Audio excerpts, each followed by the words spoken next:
Well, you know, you guys, I'm not one of those guys that start talking about the program. I think it's for Jacob. You know, this is about him, not us. It's great for him. He's a great kid. It makes me think back to when I first saw him play, and I thought, you know, wow, could we really get this guy? He's got a chance to be an NBA player because he's 6'6", he's a guard, he jumps high, he does everything on the basketball floor. And then I got to meet him, and he's in his family. He's just a tremendous person. He's bright, and so I would tell you, you know, I thought this day was coming. I just didn't know when. So, you know, the fact that it's Golden State is awesome for him. I mean, how cool is that? So it's for a couple of reasons. Obviously, he's going to get to play with four of the best players in the world.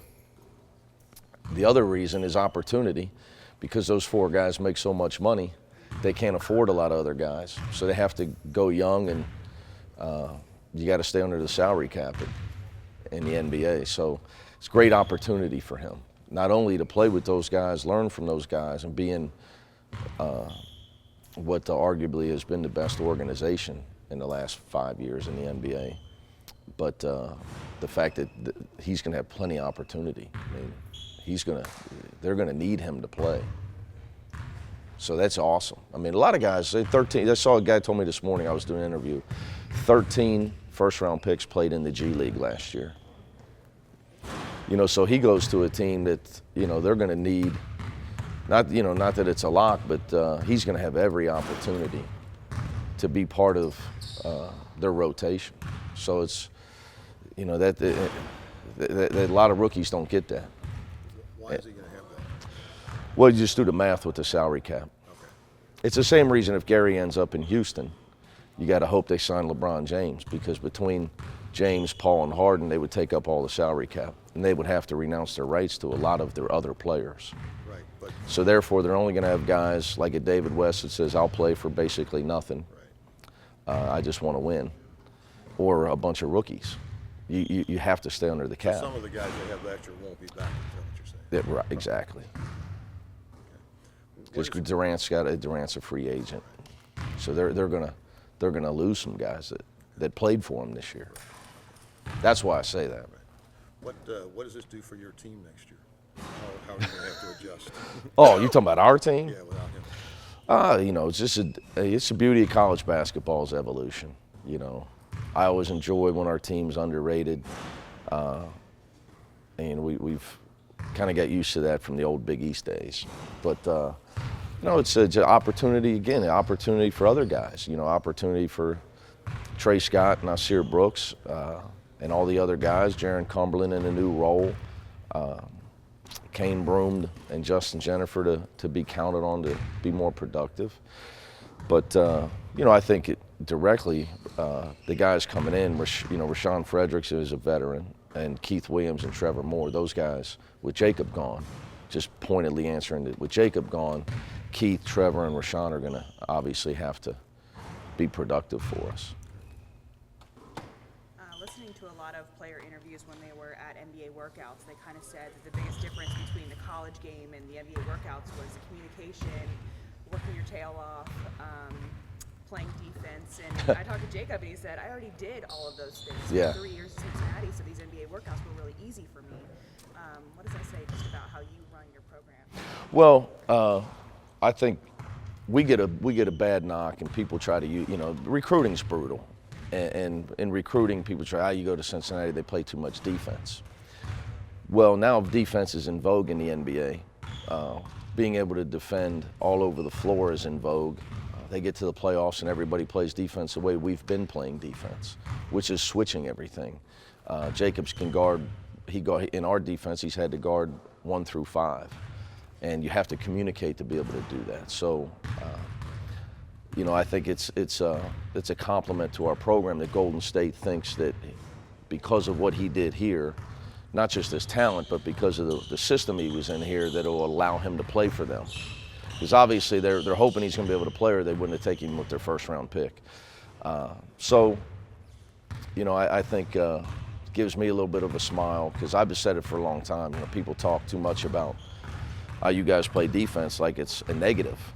You know, in the NBA, if you can't guard your man, they can't keep you in the game. Because of their isolation rules, they have defensive 3 seconds. They can't play zone. They can, but you can't stand a guy in the lane. You have to be able to guard somebody to play in the NBA. So I think the fact that Jacob gets to go to Golden State because of his ability to play defense is somewhat funny for me, because we get knocked about it a lot, but it's a little bit of poetic justice. It's great. I can tell my team I told you so, but there's no doubt that it's a huge factor in why he's there, because when you watch them, Draymond Green was playing center most of the time in the playoffs, and they're switching everything. So the fact that, I talked to Golden State a lot, and they love the fact that Jacob blocks shots, which here, if you stand and watch and don't at least go try, you come out of the game. So the fact that we've trained him to do that has helped him. So yeah, sure, we take a lot of pride in that. You mentioned Draymond. There's a lot of stories coming out there. He was a big proponent of Jake. What does that say about the toughness and competitiveness? Well, Draymond Green's a Midwest guy. He comes from a great program, Michigan State, where defense, winning matter. I did an interview this morning with the Golden State, whatever their flag, they're 700 WLW, and they were asking me about what I thought Golden State, was getting with Jacob. I said, well, the guy plays to win. He's not motivated by points. He's motivated by winning. And the fact that a guy like Draymond Green, who's all he cares about is winning, stats are irrelevant to him. So the fact that he would have that respect for Jacob says a lot about Jacob and who he is. What did you think when Jacob first told you he was going to try to go to the NBA after this year? I just said this on the radio show. I tell you, for me, I think what happens, look, your fans they don't want him to leave. If he comes back, we'll do this, we'll do that. For me, I told Jacob, don't worry about where you're going to get drafted. That should not be the basis of your decision. Are you ready to be a grown man and have 29-year-old guys with wives, children, try to rip your head off? Because the NBA is not the banana boat and hugs and kisses. It's just not. It's not.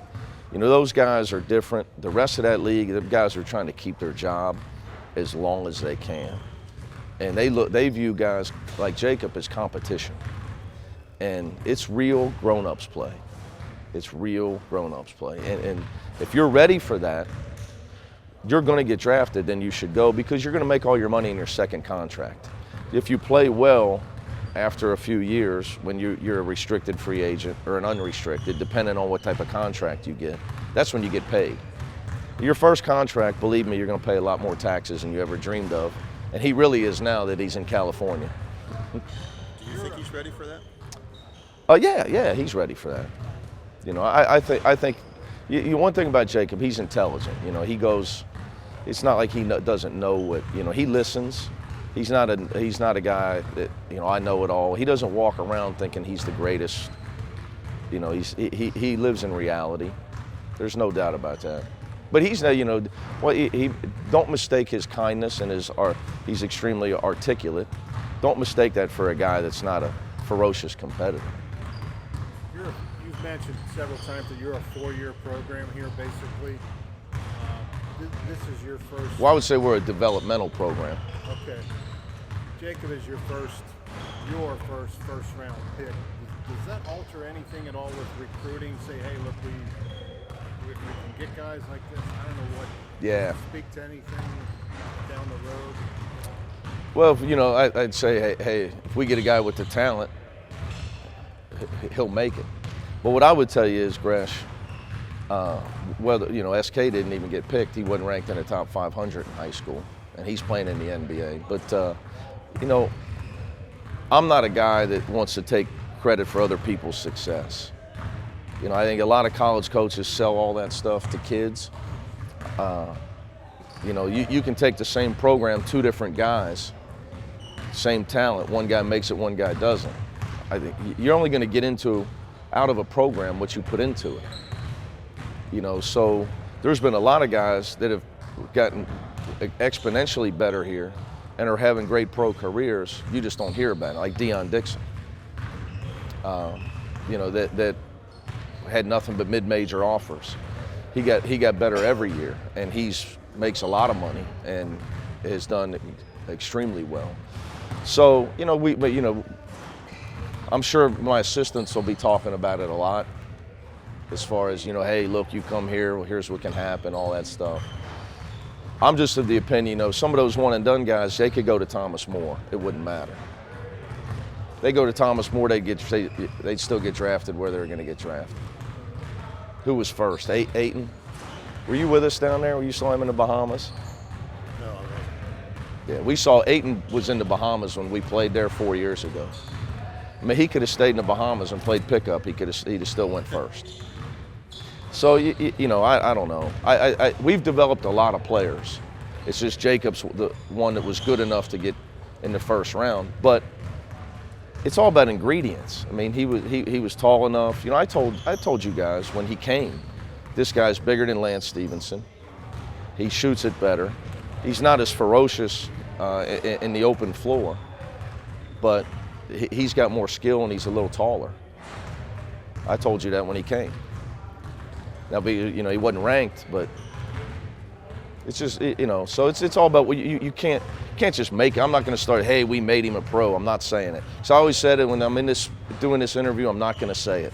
Because there are a lot of other college coaches say it and I want to throw up. You mentioned talking to Golden State. Who were you talking to and what did they want to know mostly in those kind of Well, I don't know if they would want me to divulge who all I was on the phone with. And to be honest, when you're on with, you don't know who all is listening when you're talking NBA teams. Their biggest thing, I think, was Jacob when he is asked to score with their second unit. I think they're well aware he'll be able to fit in with their first unit. I think I could. It's an exaggeration, but I think, here he didn't average 20, 25 a game, but what I told him was two things. I didn't ask him to. You got Gary and Kyle can score in the low post or get doubled every time. He did everything we asked him to do here. And if he would have stayed, he'd have been a top 15 pick and you wouldn't be able to get him. That was that's kind of my thought process with them. Jacob said that you had such a big impact and influence on his life. What does it mean to you, knowing that you have such a colossal impact on all of Yeah, us? well, first of all, I would say our staff. He mentioned you specifically. Yeah, well, they always say the head coach. Just like when we lose, it's my fault. So, but it's a staff thing, it's a program thing. Jake, when you get all these guys, Jacob's a guy didn't really. He has his father, but his father doesn't live in Baton Rouge. So, he's had different guys. His high school coach, Drew Hardy's really close with. So I would say a lot more about Jacob that he would talk about my influence on his life, because he's a guy that listens. You try to have the same impact on all the kids, but they don't all respond the same. He's such a good person, just like Gary and Kyle, that you're able to help them because they want to hear what you have to say. So even with that, they're happy they don't have to listen to some of my stuff anymore. Were you surprised Gary didn't get drafted? No, I think, with Gary, I think that the teams that wanted him knew that they could probably get him 20 minutes after the draft. And, it'll work out for him. So he saw what's happened with Sean Kilpatrick. And it's probably better off for him in the long run. And he and his representatives can kind of figure out where he fits best. How does the two-way deal change things for a guy like Gary? Well, for anybody, the two-way, you can look at the two-way thing as a good or a bad thing. For a guy like Gary, it's a great thing. For some first-round picks, it's a bad thing because they can draft you and put you in the G League, even though they're paying you. Where you could be in college, being a star and on ESPN every night and getting ready to be a first-round pick that's going to be playing on the real team. Some of the young kids, I think, they get duped into coming out. They're going to end up in the G League. All you got to do is look at the G League roster. But for a guy like Gary, it's a great thing because obviously coming back wasn't. I wish coming back was an option for him, but and hopefully if he ends up in Houston, like I said, they signed LeBron. They don't have a lot of money to pay veterans, and they need some guys that'll be role players and be able to piece some guys around him, those guys that are affordable. That could be a great opportunity for him. Got it?